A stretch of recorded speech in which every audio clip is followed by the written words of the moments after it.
answer.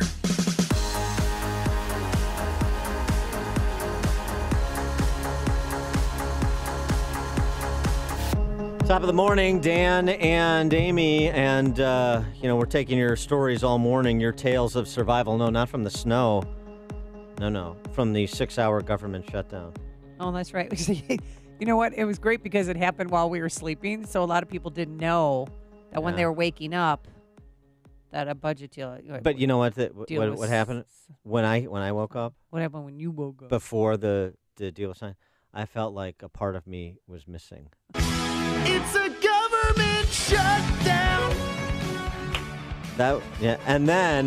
And then I got word from the New York Times that all was right with the world, and I was made whole once again. And President Trump has signed the budget deal. And the reason it was held up, one senator, the junior senator from Kentucky, wanted an amendment because he suggested that Republicans shouldn't so cavalierly walk away from the sequestration spending caps that actually worked when they were abided.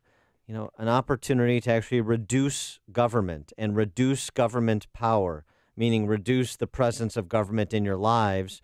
And now we're just going to throw those by the wayside, pile on another $300 billion and spend over the next 2 years. And Rand Paul doesn't like it. When the Democrats are in power, Republicans appear to be the conservative party. But when Republicans are in power, it seems there is no conservative party.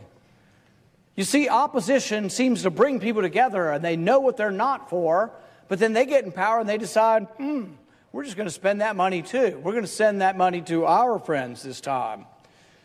The hypocrisy hangs in the air and chokes anyone with a sense of decency or intellectual honesty. The right cries out, our military is hollowed out. Even military spending has more than doubled since 2001. The left is no better. Democrats don't oppose the military money as long as they can get some for themselves, as long as they can get some for their pet causes. The dirty little secret is that by and large, both parties don't care about the debt.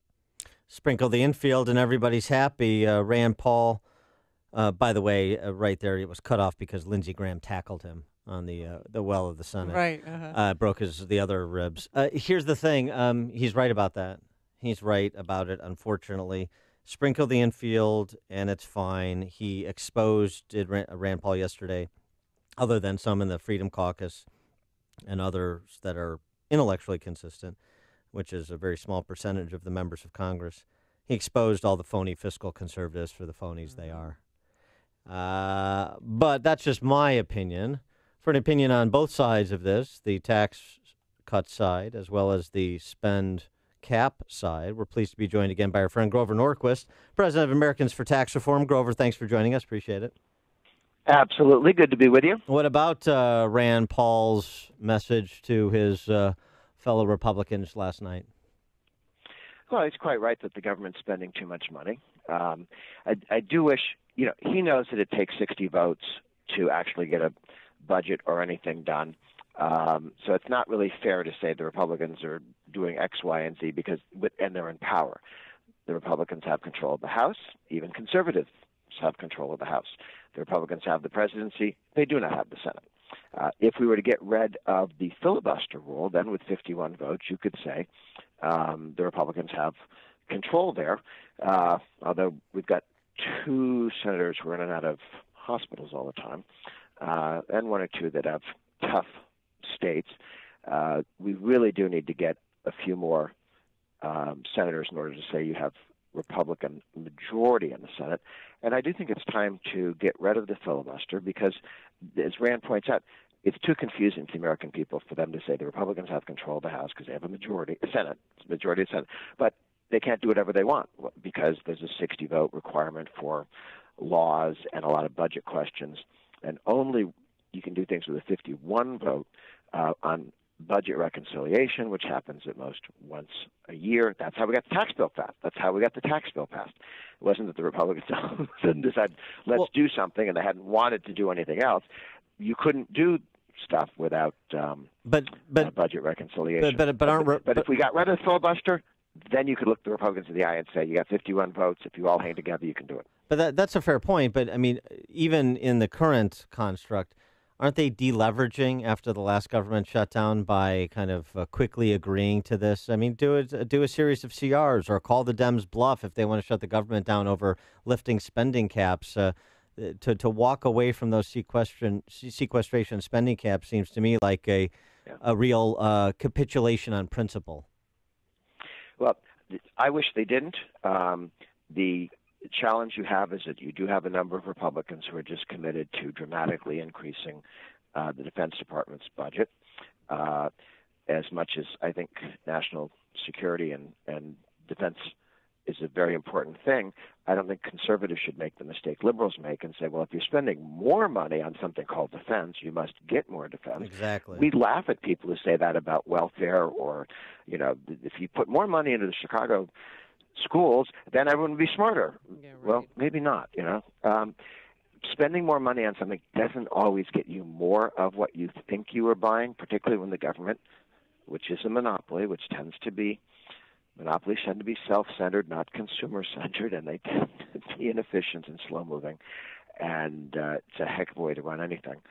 So that's the challenge, that there were enough Republican votes that simply said we have to have this dramatic increase in spending on the Pentagon.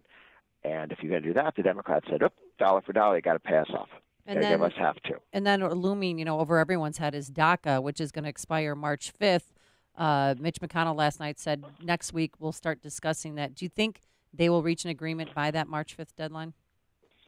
Well, March 5th deadline is a phony deadline. It focuses the mind. I suppose it's fine if you're trying to figure out how to force Republicans and Democrats to think this stuff through sooner rather than later. But the president created the deadline by saying this is when it runs out. He could move it. Now, he's quite correct that when Obama said, here's the law, I'm not enforcing it, that's not necessarily completely legal or constitutional, but everybody let it stand. And the president said, this is wrong, it needs to be fixed, and I'm only going to let it go on for another year. It's a deadline that could slip a month. The deadline could slip 6 months. I don't know what their plans are, but it's unlike some things like the debt ceiling, which can be a hard stop. That one is a more flexible deadline. If you wanted more time, you could get it. You have been tracking how the entrepreneurial sector, as well as corporate America, is responding to the Trump's tax cuts, better known as the Trump Republican crumbs.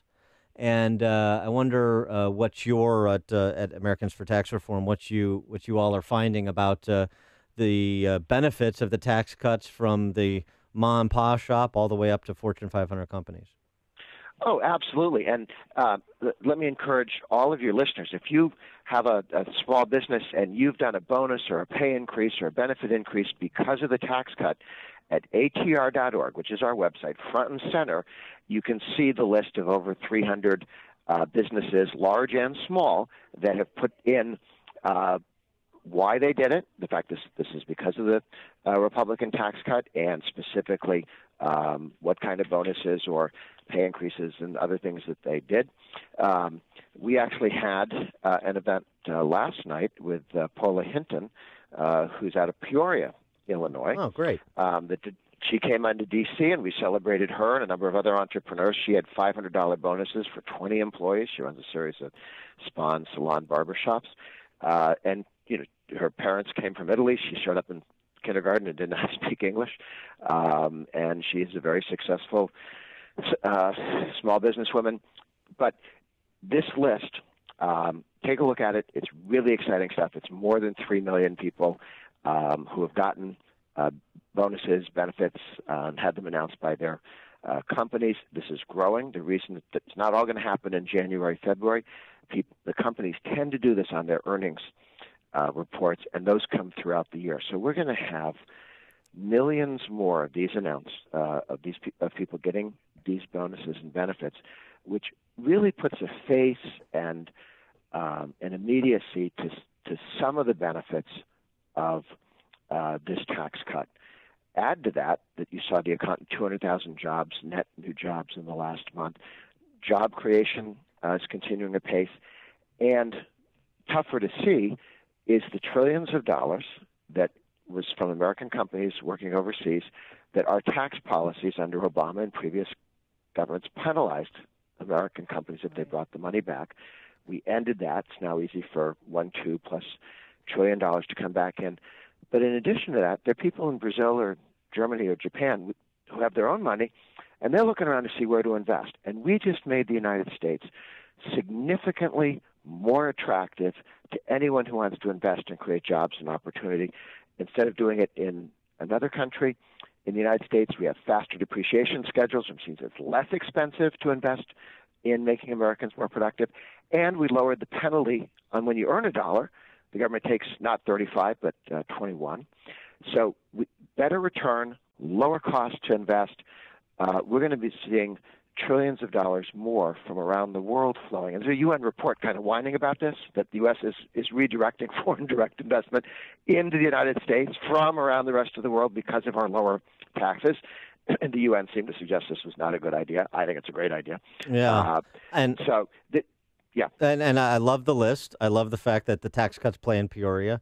The only thing I don't love, Amy, is that Salem Media is not on that list Right, yet. that's We're what going I to was have to petition we should be our patient. corporate overlords. Yeah. See if they want to make Grover Norquist list there at atr.org. But I will tell you guys this. I had a Comcast employee at my house the other day because my cable was broken, and he lives on the west side, and he said, I wish to God that they had never announced that we got bonuses because I have family members knocking on my door, and he has a second job at a 7-Eleven. He said people come in, like, so did you get your bonus yet?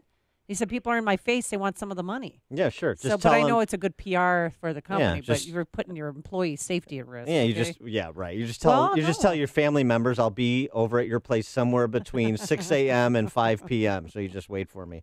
Grover Norquist, president of Americans for Tax Reform. Again, we got a lot of business owners and entrepreneurs that listen to the show. You want your business to be recognized. You want to add to the success stories and to the good stories of good feeling that Grover Norquist is archiving. ATR.org to tell what you have done with your employees per the Trump Republican tax cuts. Grover, thanks so much for joining us. Appreciate it. Good to be with you. And he joined us on our turnkey.pro and salon.